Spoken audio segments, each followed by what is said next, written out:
Hi, welcome. We're going to get started. I know some of you are still eating, and more importantly, some of you are still getting dessert. So we won't stop that from happening, but we are going to get started. I think as some of you know, the senator is going to be able to call in today, so we're going to do our very best for you to be able to hear him. And so we want to make sure we get started before he calls us. So my name is Catherine Van Heest. I work for Senator Sanders here in Vermont. I work on healthcare issues, veterans, and small business issues for the senator. I want to start with some thank yous to Sheila Reed and our staff who organized this for Senator Sanders here today, as well as Nancy Sanford from St. Peter's Church for hosting us. Ilsa Svoboda from Meals on Wheels for providing the food here today, along with Nancy Hogue from the Senior Center, Chef Marin and all of her staff for their... Susan Hogue. Nancy Sanford and Susan Hogue, my apologies. And Chef Marin and her staff for all of the great food that we're eating today. So can we start with a hand for everybody?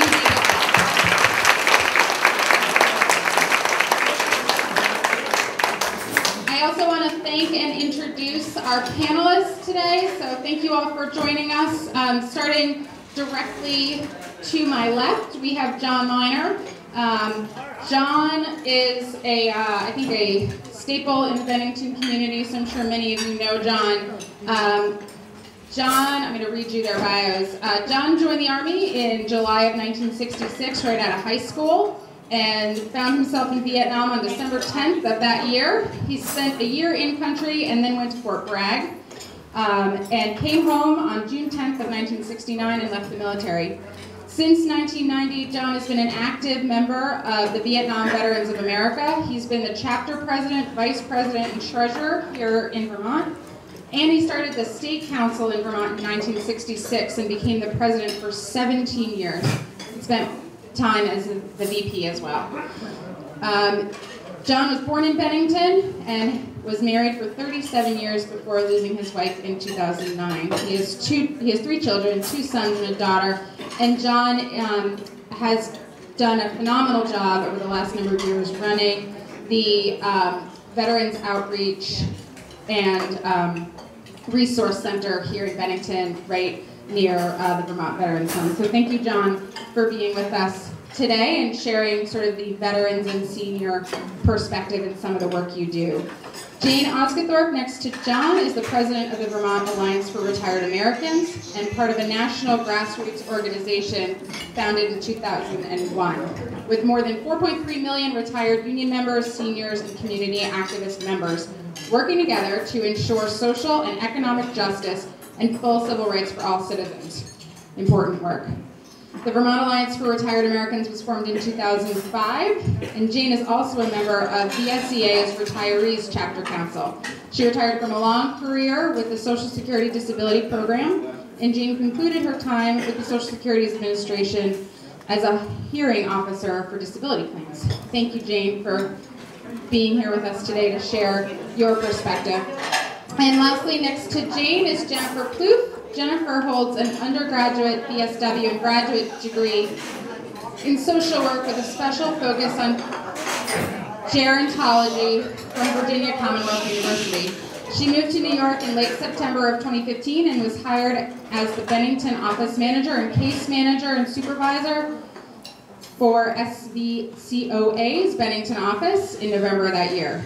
She has 10 years experience working with elders in a variety of settings, including senior housing, hospice, adult day, hospitals, and other home and community-based settings. So thank you to the three of you for being here today and sharing your insights. I'm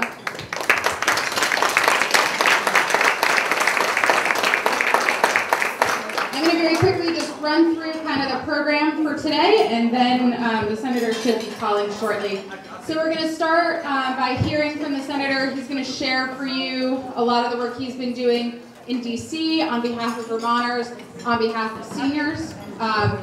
You know, I think it's been a challenging year so far, but he is on track and doing a lot of good work, and is so given a lot of energy by all of you for the good work you're all doing here in your communities. Then we're going to hear from our panelists.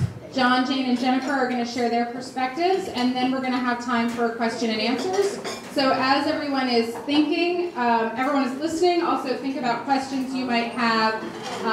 I'll be able to share the senator's perspective, and each of these three fine folks can share some of their expertise with you as well.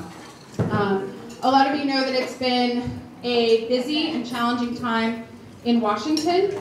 Just before the congressional recess in late July, we actually had what was a bit of a victory in that we were able to stop a pretty disastrous healthcare bill from passing through Congress and becoming law. So we'll take the wins where we can these days. That legislation would have been a disaster for people with private insurance, people with Medicaid. We know that Medicaid pays for about 2/3 of all nursing home care in this country. In addition, older workers would have really gotten the short end of the stick in this legislation, seeing their insurance cost about 5 times what other people would be paying for their insurance, and that was something that was unacceptable to Bernie. Veterans would have also been hurt by this bill. $800 billion in cuts to Medicaid, as well as up to 32 million people being kicked off their insurance. So that was a good win. We'll take it, but we know that the fight isn't over. You know, we have a president who promised to protect Social Security, Medicare, and Medicaid, but has selected for his cabinet people who have wanted to increase the retirement age, cut the cost of living adjustment that helps Social Security beneficiaries and disabled veterans, and had proposals that would have cut low-income heating assistance, Head Start, and all of the programs that help people get a leg up in this country. So Senator Sanders obviously sees all those proposals as completely unacceptable and wants to actually talk about how to make things better rather than making cuts. We see opportunities to fully invest in Social Security in a way that will benefit not only today's seniors, but the seniors who will come after you for generations to come. Senator Sanders has also obviously been a huge advocate for healthcare costs, for making improvements to dental care, long-term care, but also finding ways towards improving access to affordable prescription medications. If I could just, if you don't mind sharing with a show of hands, how many of you rely on prescription medications on a regular basis to keep you healthy? Yeah, wow. So I think we all know how important it is that the medications we need to stay healthy, that they be affordable. There's a great quote from a former Surgeon General of the United States that said, medications only work in the people who take them, right? And so if you can't afford them, they can't help you. And so Senator Sanders has fought long and hard to help improve affordability of prescription drugs. Today in this country, 1 in 5 Americans can't afford their prescription, and that's absolutely unacceptable.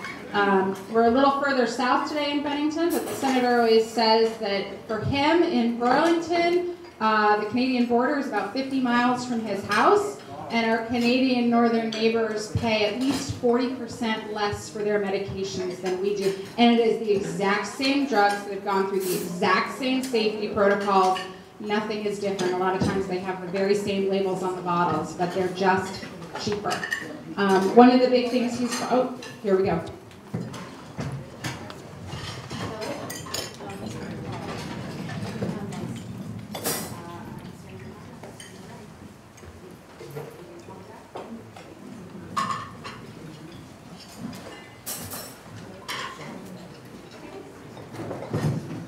Sorry, that was our staff calling, saying the senator is about 5 minutes behind. So I think what we'll do at this point, if our panel doesn't mind being a little flexible, is I'm going to turn it over to John. You can talk for a couple minutes, and when the senator calls, I may just snag the mic back. Is that all right? Deal. All right. Thank you all. I'm going to turn it over to John Miner. Good afternoon, everyone. Good afternoon. I want to first thank any veteran that's in this hall today for their service. It means a lot to us. We know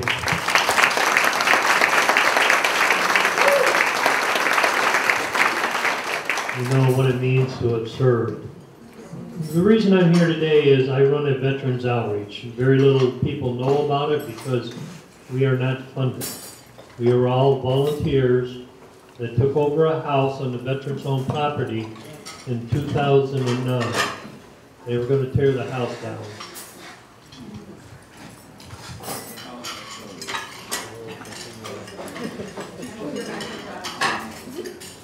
Okay, Senator, go ahead.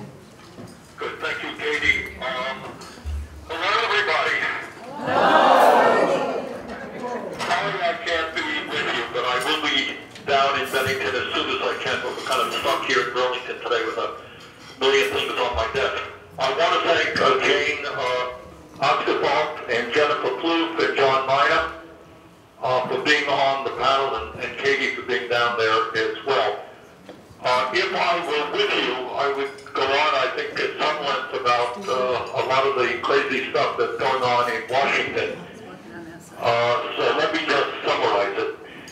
I think many of you are aware that there was a major effort by the Republicans in Congress to do away with the Affordable Care Act, which would have meant throwing some 23 million Americans off of the health insurance they have, which to me is just quite unbelievable. It would have meant cutting Medicaid by $800 billion over a 10-year period, which would not only have impacted lower-income people and people with disabilities, it would have had a devastating impact on nursing home care.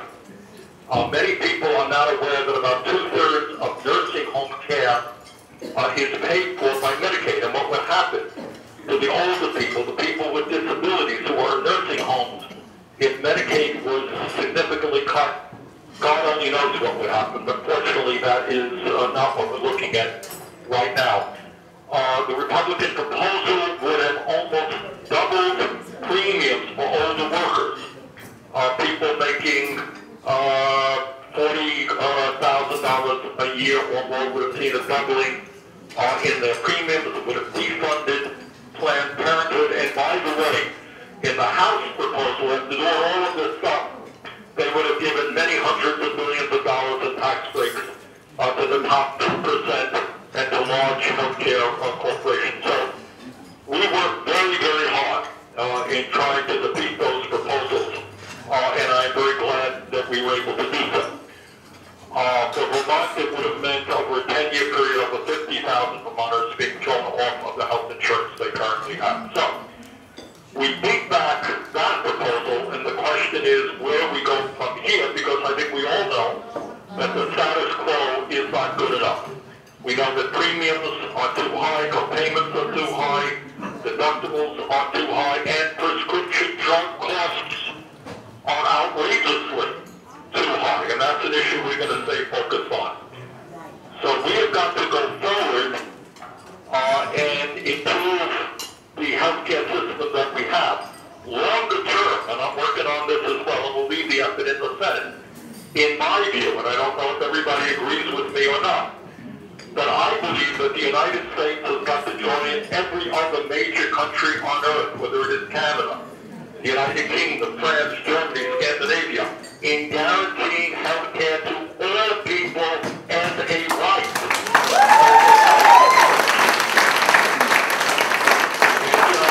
Right now, we spend far, far more per capita on health care than do the people in any other country. Yet we got 28 million people without any health insurance, and many more who are underinsured.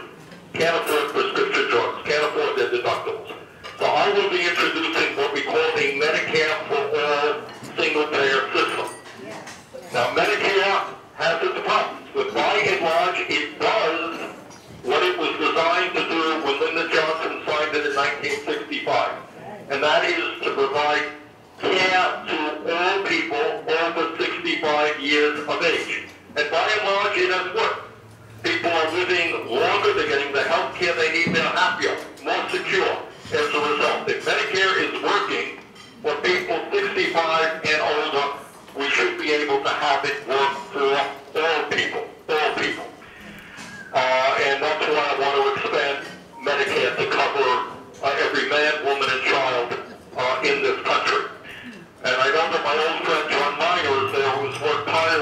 for veterans, and we're going to strengthen the Veterans Administration. We want to make sure that every veteran in this country gets timely, high-quality health care through the Veterans Administration. There are some other issues that are out there that I want to say a word on. One of them is when you turn on TV, you're going to hear people talking about how Social Security is going broke. I don't want you to believe that, because that is absolutely not true. The goal of those folks who are talking about Social Security going broke is to privatize Social Security or to reduce benefits. The truth is that Social Security today has, the Social Security Trust Fund has a $2.8 trillion surplus and can pay every benefit to every eligible American for the next 17 years. So Social Security is not going broke. We do not need to cut benefits. We don't need to raise the retirement age. What we need to do is to lift the cap on taxable income.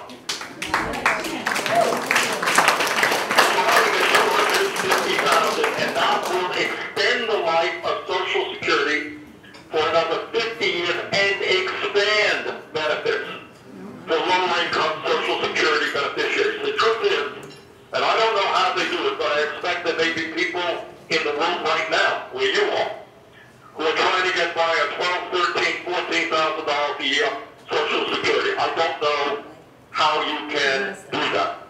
So our job is to expand the benefits for lower-income seniors, and the way we do that is to lift the cap on all income above $127,000 a year. This will touch only the wealthiest people in this country. It is the right thing to do.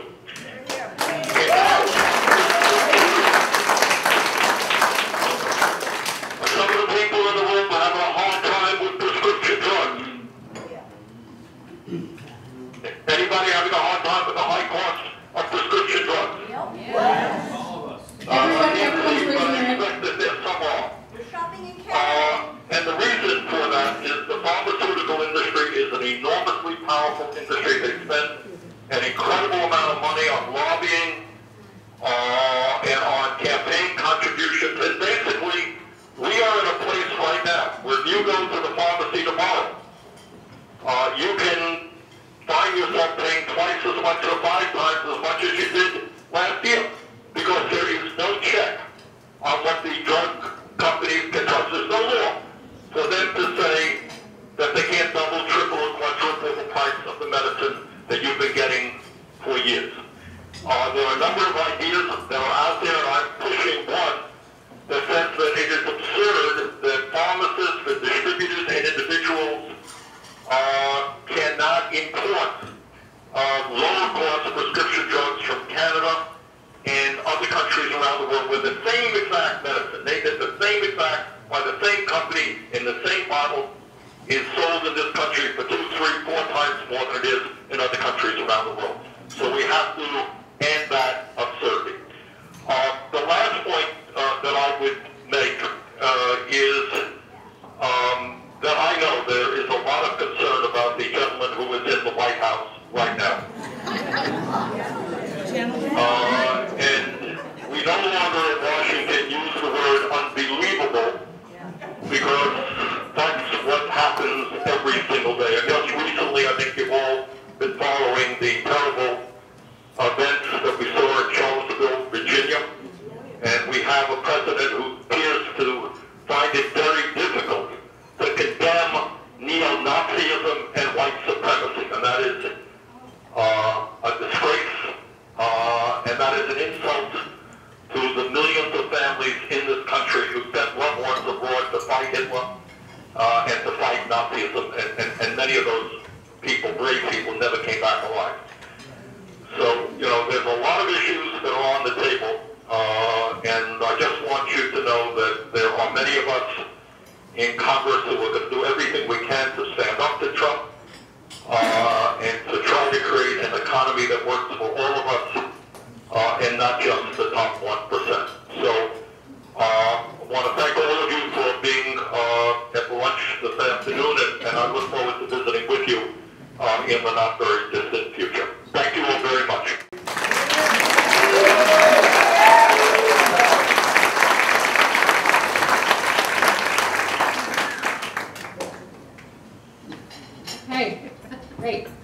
hand the mic right back over to John. I don't know, if I keep hanging around Bernie, I need a bigger hat. Seriously though, my job, I found when I came home from Vietnam, was one of, I wanted to raise my family and take care of my kids, and I did that. And then in 1990, I had an awakening because of the Iraqi war. That night they bombed Baghdad. It kind of woke me up and said, I got to give something back. So since that time, I've been a very strong advocate for veterans. I've served on the Governors and Veterans Advisory Council. I started it in 2002 with Governor Dean, got him started. We now still have it going. I've done a lot for veterans and continue to. But the bottom line is we need everyone to be on top of what's going on. We cannot do enough. And when we started in 1990, the VA was not very friendly. Over the years, it's gotten a little more friendly, but it's only because we stayed on top of it. And we have to keep going. We're all up there in age. I figured, well, God, I'm 70. I can relax. Forget that idea. You can't relax. You've got to keep fighting. And that's what we're there for helping families. Because it's not just the veteran, but the family also. You know, there's benefits that the families can have if something happens to the husband. The wives are entitled to benefits. So there's many things that we can help other than just the veteran. So I just want everyone to know we're around, where we're at, and I'm going to pass the mic on.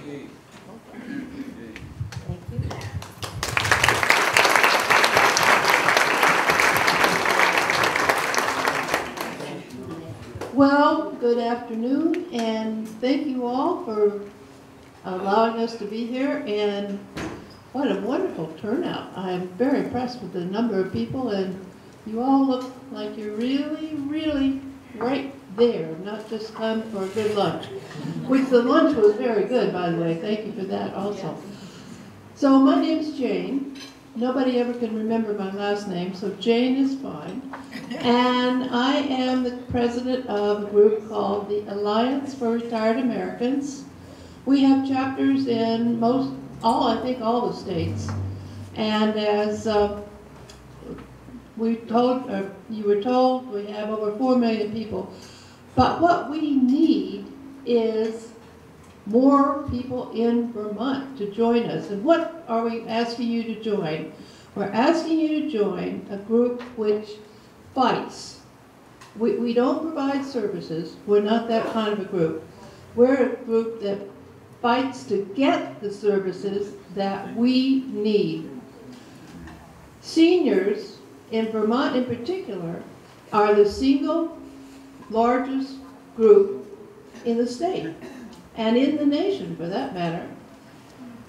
And we are not getting the services we need, at least not in terms of the amount of services that we need. They have been cutting back on programs, and it's sort of like when you have a pot and the pot gets smaller, well, that means that everybody who is eating or using that pot gets less. So this is wrong. And we believe, the power because we vote. And that's one of the really big things. I don't care what their affiliation is. All the politicians, they know that people vote. And they listen to voters. And the more we vote, the more they're going to listen to us. So that's one of the things that we encourage, and that is one of the things that we tell our elected representatives, and that includes the ones from here. We work with the state legislature. We obviously work as a unit with the national, with the Congress. We have people lobbying in Congress for us, and I think we've had an impact. I can tell you that a few years ago, there was an attempt by the House of Representatives to decrease the amount of money we would receive in our Social Security payments in a very clever way. Paul Ryan, who I have great respect for in terms of his intellect, but not in terms of his policies, he had figured out a way where they would adjust the COLA, the cost of living increase that we get, or sometimes we get, so that each year you would get a tinier and tinier and tinier amount. And it was presented very cleverly. And it didn't look like it was very harmful on the surface, but if you projected that over 5, 10, 15 years, it meant that you were really going to see a significant decrease in your Social Security income. Now, we don't need any kind of decrease in our Social Security income because it usually isn't that much. And that's one of the things that we really are fighting for. We succeeded in pushing that back. And that was a great, great win for our efforts and for the country as a whole. So that's an example.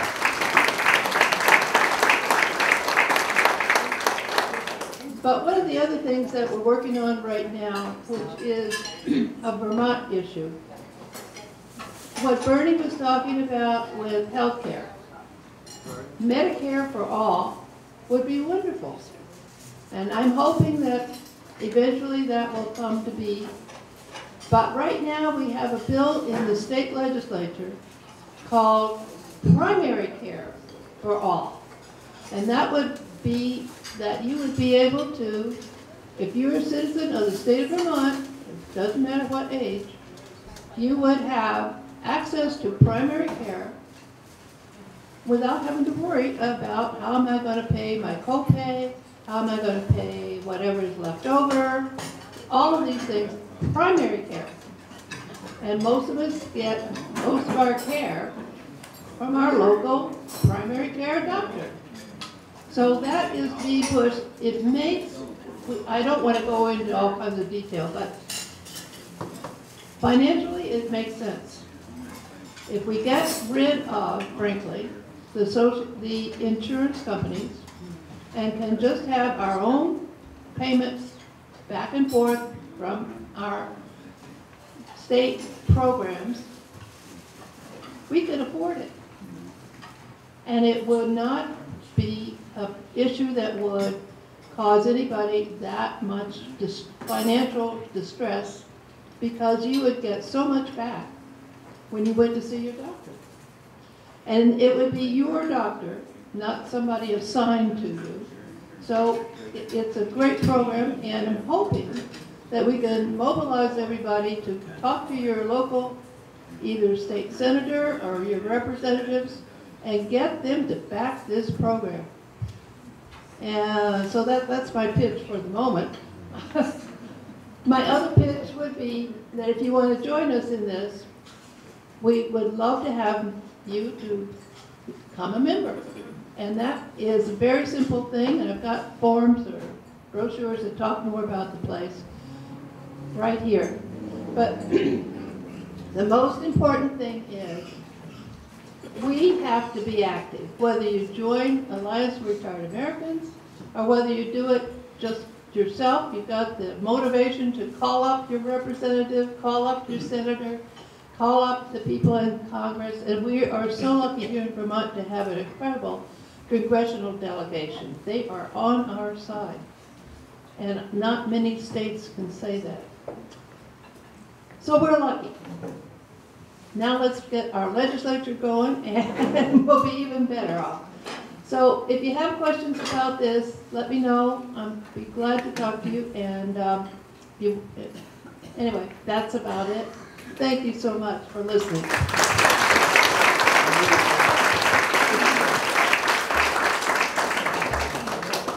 So I appreciate being invited to be on this panel. My name is Jennifer Clufay. I am the Case Management Supervisor and Office Manager of the Southwestern Vermont Council on Aging. right here in Bennington. How many of you folks are familiar with the Council on Aging?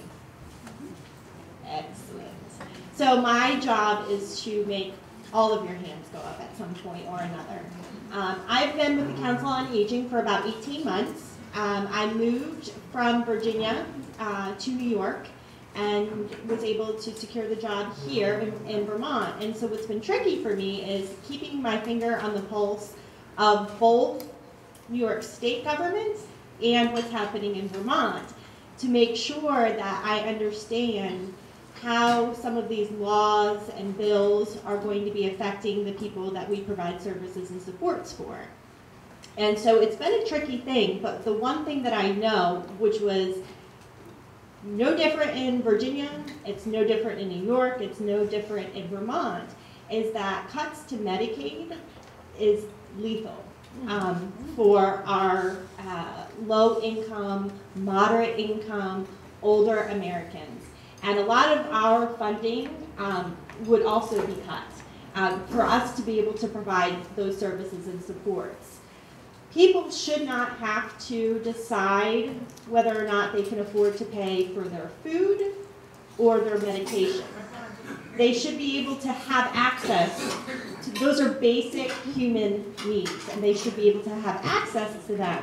And part of what we do at the Council on Aging on the broader picture, I kind of divide this up from the micro, boots on the ground work that my case managers do to the more macro picture, which is what my job is and my executive director's job and the people that we work with to help lobby for change at the state level is to try to get people to understand what these type of cuts would look like on an individual basis, to put faces to names, to put faces to the impact.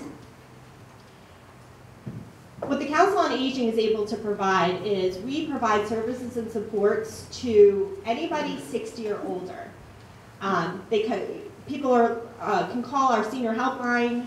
We may be able to tease out what you might need over the phone. If it's more complicated, then we will assign a case manager. Like I said, we cover both Rutland and Bennington counties. So we have quite a wide swath. We are one of 5 of the AAAs, Area Agencies on Aging, in Vermont. I can't tell you the other ones and what they cover just because it's too much information for my brain. But what's important to know is that the Southwestern Vermont Council on Aging covers both Bennington and Rutland counties. One of the things that I've noticed here that was a little bit different than what I was noticing in Virginia as a social worker is that Vermont's much more rural. It's a smaller state, but very rural and very hard for people to access services and supports, whether or not it's through transportation, whether or not it's through trying to get home health agencies into the home, a reduced ability to socialize depending on how isolated people are. And part of what we do through the Council on Aging is we partner with some of the transportation providers, with some of the congregate meal sites, to try to help understand that need and to try to provide those opportunities for folks. The one thing that we know is that you are a huge base for voting, and that base is getting bigger by the minute and by the day. We have the baby boom generation who are coming into retirement, and the older population is only going to increase exponentially, and so it's important that we understand this need and we are prepared to serve those folks and do so in a manner that not only provides the services, but preserves the dignity and respect of every individual that comes into our service. It's always been an interesting concept for me. In particular, I'm happy to hear that Senator Sanders was discussing the Medicare benefits. I would ask him to look a little deeper in the respect of eyes, ears, and teeth. Yes. Yes. Those should not be separate from our bodies. They have a massive impact on people's health, well-being, how they feel about themselves, their ability to communicate to people, and how well they're able to provide nutrition for themselves. We at the Council on Aging find this to be a huge gap and a huge need. And unfortunately, while we can help provide some of that through little pots of money here and there, the need is much greater than what we can provide. And so that's my note for Senator Sanders. I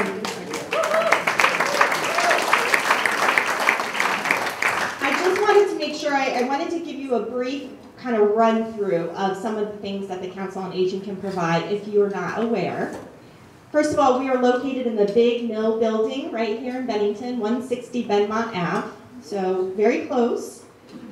We have the senior helpline, which is our point of access for anybody that needs to have their questions answered. They have questions about anything that's senior related, that's your point of access to us. From there, if it's determined that you do need a case manager, they get assigned, they get funneled down to me, and they're assigned. Case management, our case managers work very hard to help make sure that services and supports are brought into the home. We know that nursing home costs are extremely high, and the Choices for Care program here in Vermont is an excellent choice as far as if you had to decide if you wanted to have your care in the home or in the nursing home.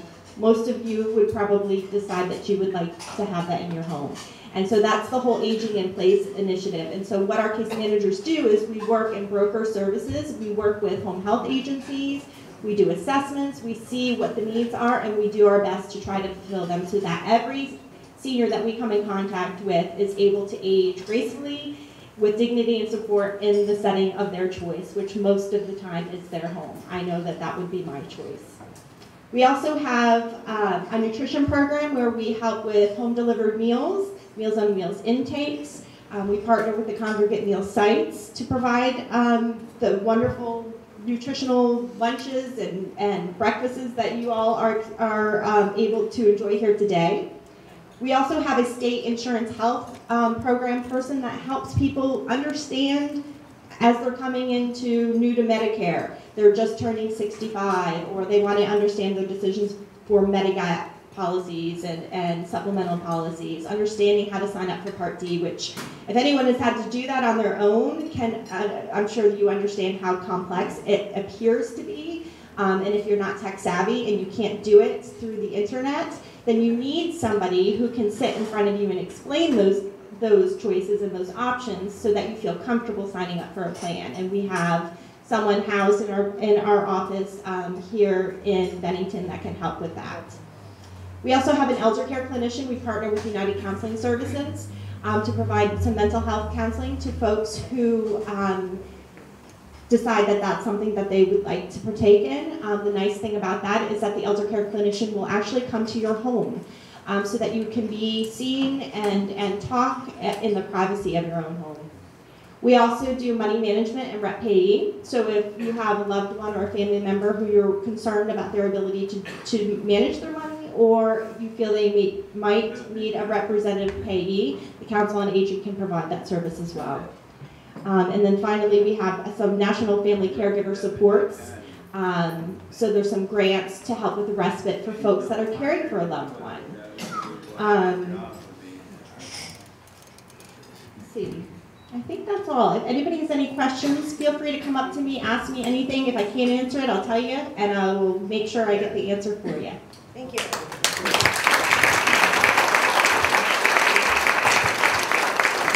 Thank you, John, Jane, and Jennifer. Before we take questions, I do just want to mention to Jennifer's point about eyes, ears, teeth, and I would also add in there mental health, behavioral health, and long-term care. Those are all pieces that the Senator is very aware of, has really taken into heart, and has worked long and hard on ensuring that our whole bodies are cared for, not just in bits and pieces, because we know how much those different pieces affect our health as well as just our interaction with each other. The Senator also has comprehensive dental legislation because he sees how important that is.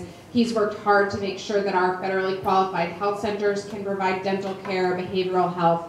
And in his time as chairman of the Veterans Affairs Committee, he saw what good integrative health can look like because While dental is still a big challenge for VA, they are able to provide a significant amount of audiology care, ears and eyes, vision, dental, some dental, and also has a really tremendous caregivers program that does exactly what Jennifer was mentioning in terms of choices for care in Vermont, where certain veterans are able to get caregiver services in their home, because we know not only is it what the veteran often wants, it's also way cheaper. It can cost upwards of $110,000 a year for someone to be in a long-term care facility, where through the caregivers program they can be cared for at home for about $30,000 a year. So it's not just what's right for the veteran, it's also saves the taxpayer money. And the Senator has been working hard to expand that program to veterans of all eras, because right now it's limited to younger veterans. So we hear you, and that's definitely something that the Senator is working hard on. So at this point, I just want to open it up to questions. For me, I can sort of speak to the Senator's perspective on things, and also to our great panelists here. And Helen on our team is going to come around with a microphone, so just raise your hand, she'll find you, and we'll be off to the races. So I see one hand in the back, right there, and if our mic isn't working, then we'll just be loud. I think it's loud. Sweet, thank you. Everybody's laughing because they know it's true. I see. Start over here. And actually, before you start, I'm going to stop you because I forgot two thank yous. One, partly because Nancy's wearing two hats with us today. A thank you to Rights and Democracy for being here too, as well as our community television, so that for people who couldn't come out today, they can watch our conversation later. So with that, I'll turn it over. We might be having technical difficulties, so just shout out your question. Okay, so basically I want to send out an appreciation to Senator Sanders for working on Medicare for All, which I think we all agree with. And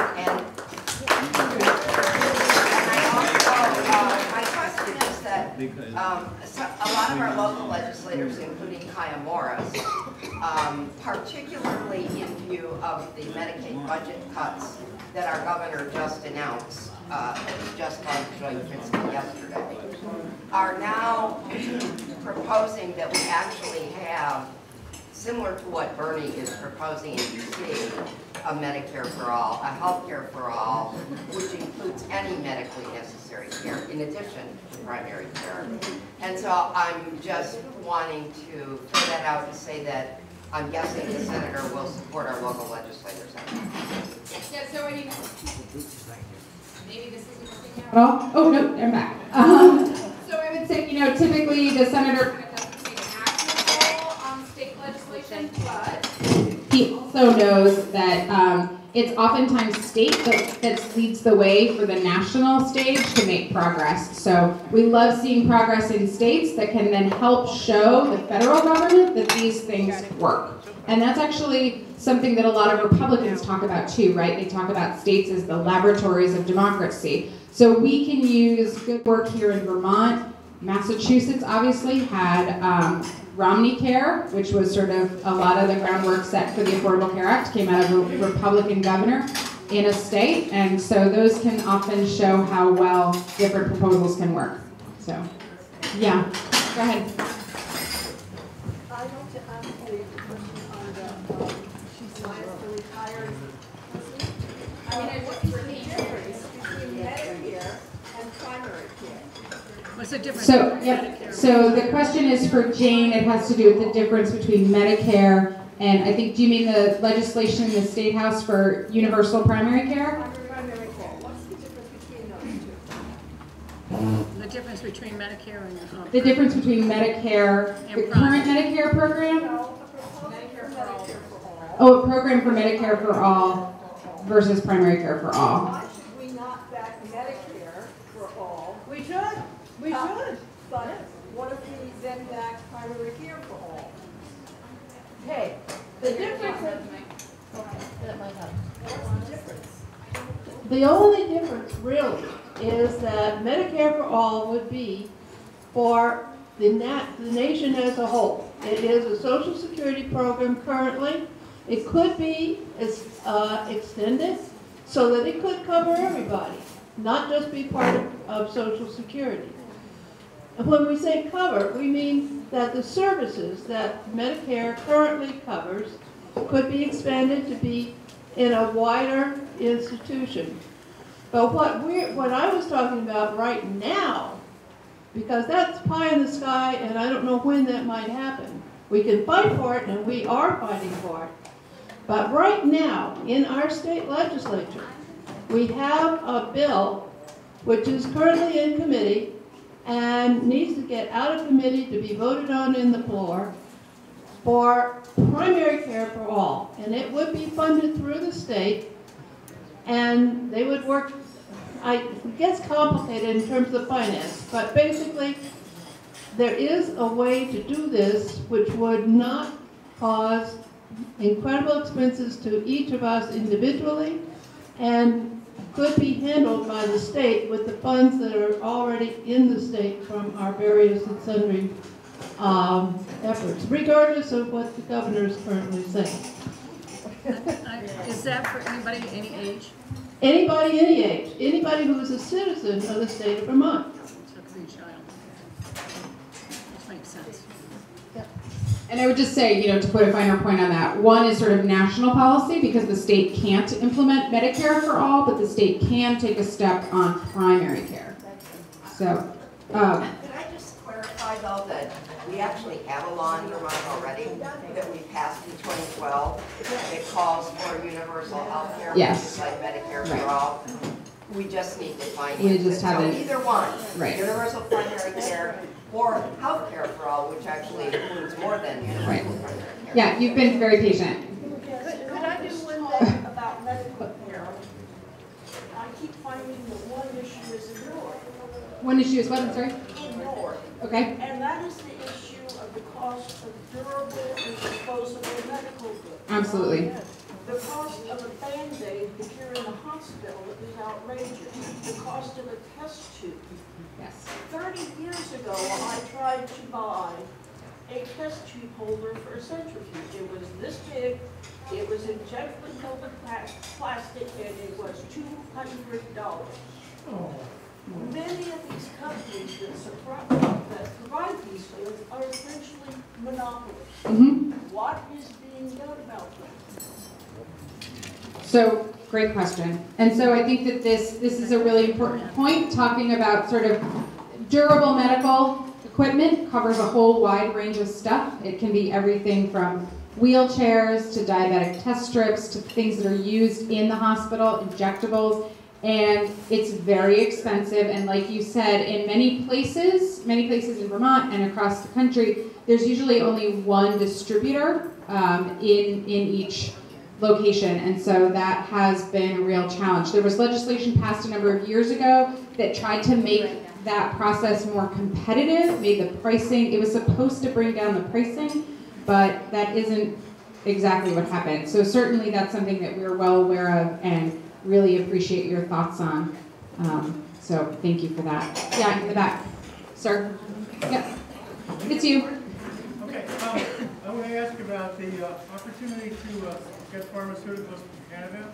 There was an ad in the Banner a week or so ago, I've got a copy of it here, offering incredibly low prices from Canada. I called that number, and got an automated voice that said, dial your access number. So there's no other way to get through. I figure it's a scam, and the ad only ran one day. But what about opening up the opportunity to get pharmaceuticals? Yeah, so the question is about getting pharmaceuticals from Canada. As the Senator mentioned, when he spoke to you, he supports legislation that would allow for importation of those medications from Canada. There's also a law already on the books that essentially allows it, but the way that Congress usually works, it's a little of the how the sausage gets made. But typically, we pass a law, but then we rely on whatever department it is. So in this case, the Department of Health and Human Services has to write the rules. And what has happened is this law was passed, but because of largely lobbying on behalf of the pharmaceutical industry, HHS never wrote the rules. So it's not actually implemented until HHS writes the rules. So they could do that tomorrow, and we'd be okay. So Senator Sanders' legislation kind of goes a step beyond that, but it's something that could happen tomorrow if Secretary Price wanted it to, in many ways, through a pharmacist. So it's a good question.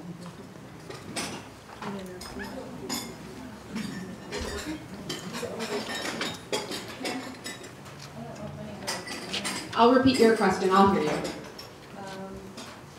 I joined the AARP partnership for my car insurance a while ago. This year, I got my bill. Last year it was $644. This year it was $1,172 more than that. What does the AARP have to do with the partnership? It's their program through them. So this is a question about an AARP car insurance through Hartford where the price has gone up.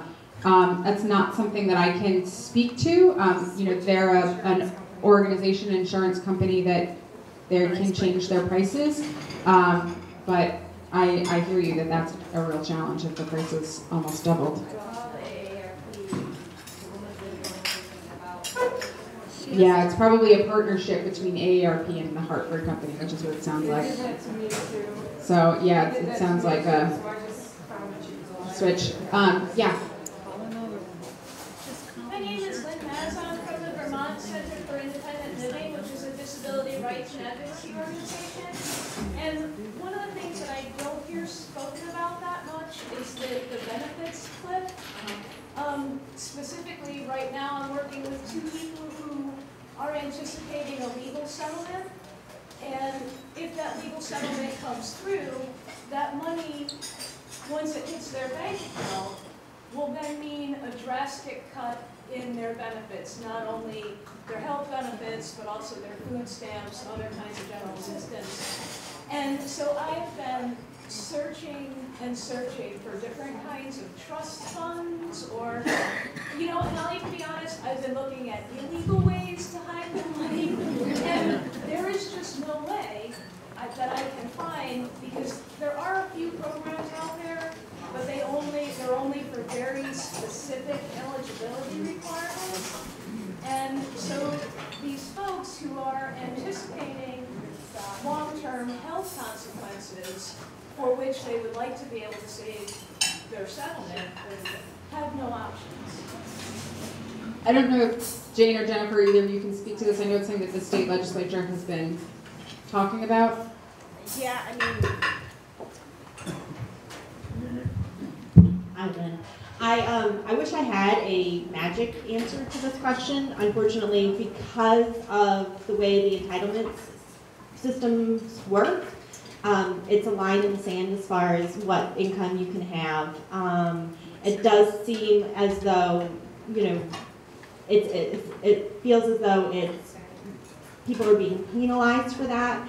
But I would suggest maybe to your clients, maybe looking at a long-term care attorney or lawyer to maybe invest a little bit of that money in, and finding out if they can get some solid legal advice around what their options are regarding kind of putting money aside for certain things. Unfortunately, a piece of that is that because these folks are on fixed incomes, Sure. unless we can find a pro bono lawyer Sure. to help them through that.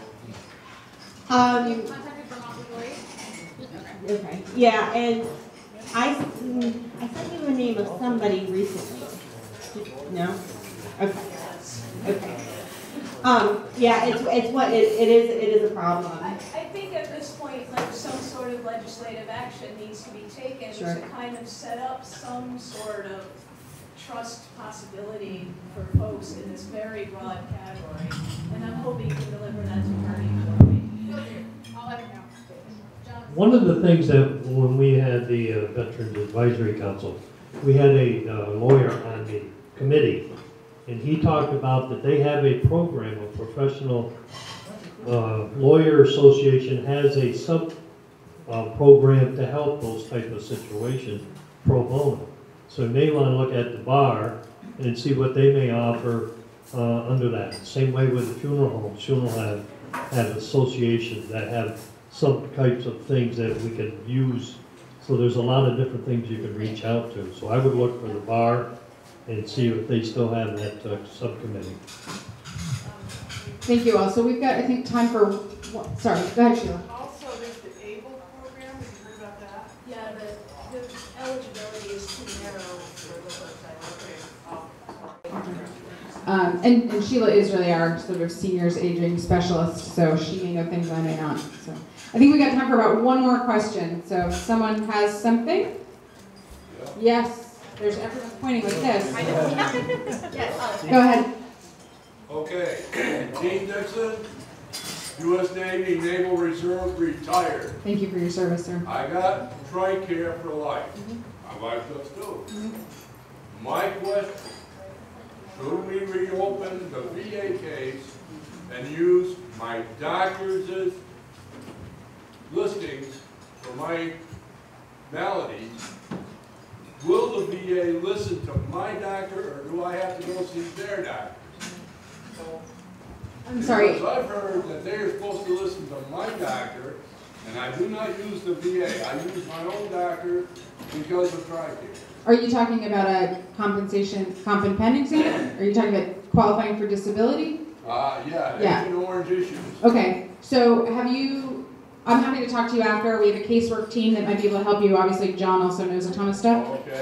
One second. And so there is, under the Obama administration, they passed the Agent Orange presumptions. Right. So it now, depending on what the issues are, I'd be happy to talk to you more specifically about that, you may, depending on what your diagnoses are, et cetera, you may essentially pre-qualify. You still have to go through the application process for the disability determination, but because of changes in law, because of associations between certain diseases and exposure to Agent Orange, you have a presumption of disability. So depending on what those are and when it was that if you have applied before or not, you may be in a really good position to do that, and we can talk about the process and how our office can help. Can I talk about Social Security for a minute? If you're, I don't know, I'm not asking how old you are, but basically, if you've applied for the Social Security Disability Program, they, by Social Security operations, your private physician is given a lot of weight.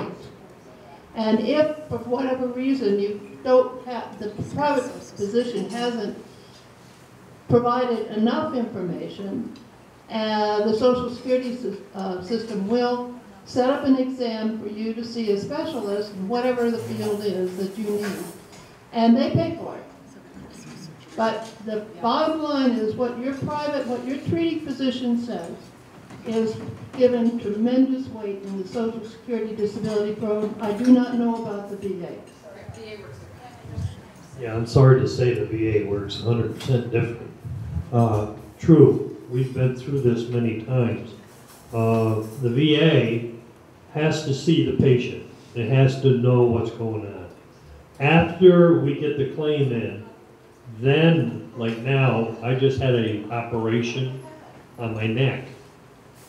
I got a prescription from a cardiologist in Queensbury. I brought it over to my VA doctor, says I need this new medication, and they then rewrote the script to be able to get it. But up till that point, I had to go through them if I wanted any changes. So even now, we're having this trouble. There's a 120-day wait for every claim that is filed. Some of them are even gone into appeals that are 5 years old. The VA only has 63 appointed judges to hear 10,000 claims. There isn't enough time to hear all the claims. We're fighting the VA now to increase that docket from 63 to whatever it's going to take to get the backlog done. There's always a backlog with claims, and the new guys are waiting longer. Some of us are still waiting for our claims. And that's why if you look at, I'll say this once, 65% of the suicides that you hear about is older veterans. tired of waiting. You know, they talk about 22 a day. Well, they don't tell you the exact figures, but 50% of them are over 50 years old. So that's how the VA has slowed down and kept things. And now, if you listen to the news last night, they're talking about the atomic veterans. I mean, did you see that last night? We've been fighting that since 1940. And they're just bringing it out now. The atomic veteran has been an issue for 40 years. But because someone made an issue of it today, it's big news. Where's he been? Where have we been? We've been fighting it. It's not news. It's old news. But somebody made it a new thing yesterday. That's what our system's about. It's just like the General Accounting Office.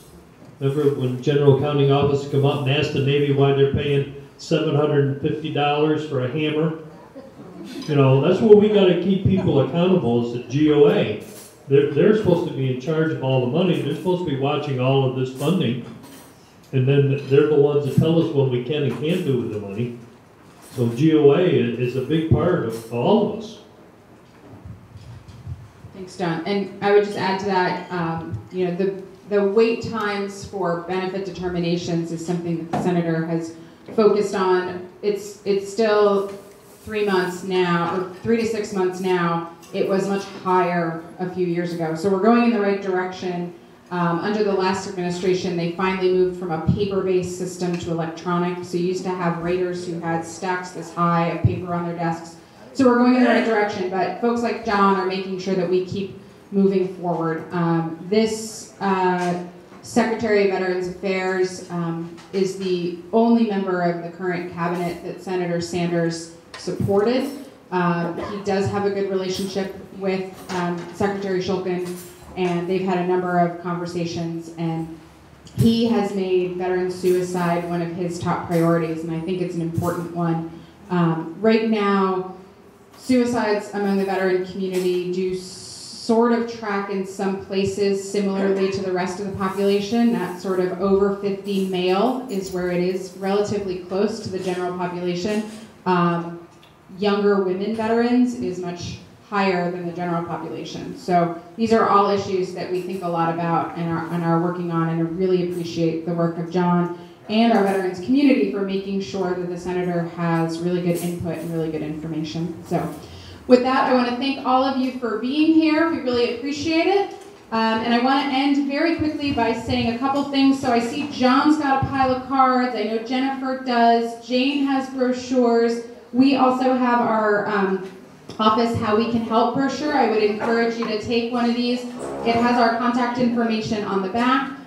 In addition to all of us you see here today, we have a phenomenal team of constituent advocates who work in our office that help Vermonters every single day with interactions with federal agencies that they have. So whether that's Social Security, Medicare, the VA, you name it, IRS, we are there to help you. So please, if you're having issues with any of federal agencies, give us a ring and we're happy to help. So thank you all for coming out here today. We really appreciate it.